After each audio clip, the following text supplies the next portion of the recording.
Hello guys, welcome to my channel.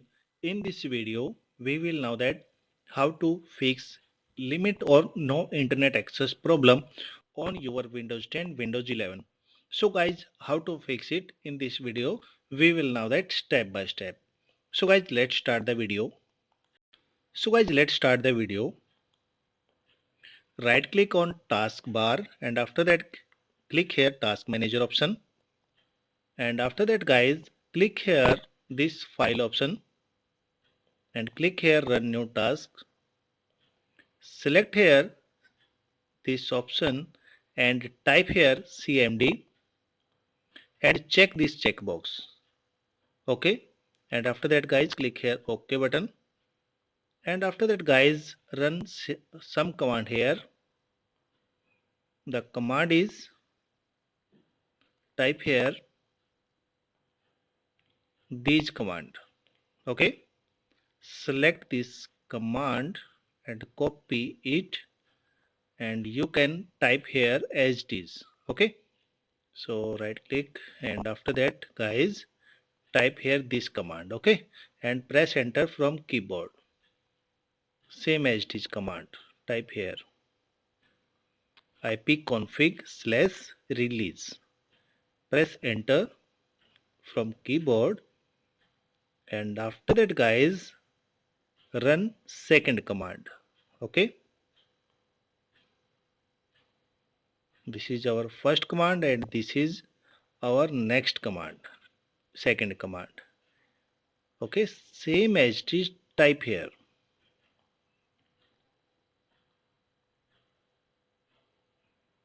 Copy this and right click on it and press enter from keyboard.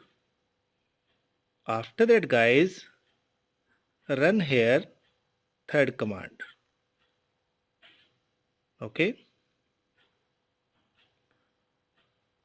ipconfig plus DNS. Copy this command and right click on it and press enter from keyboard. Type here this command. Okay,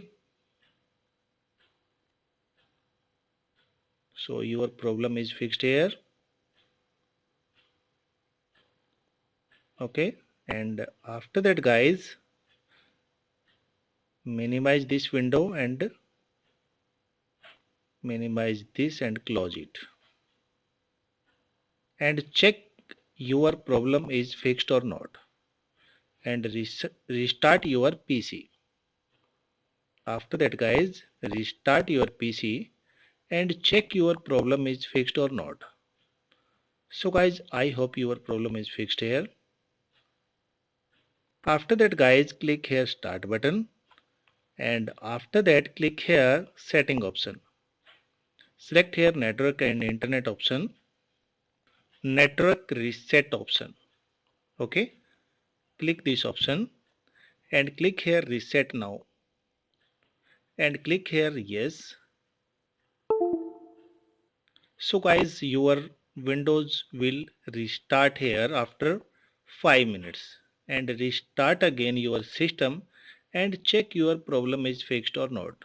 So guys, I hope your problem is fixed here. If your problem is fixed, please subscribe the channel, hit the bell icon for more videos. Thank you so much.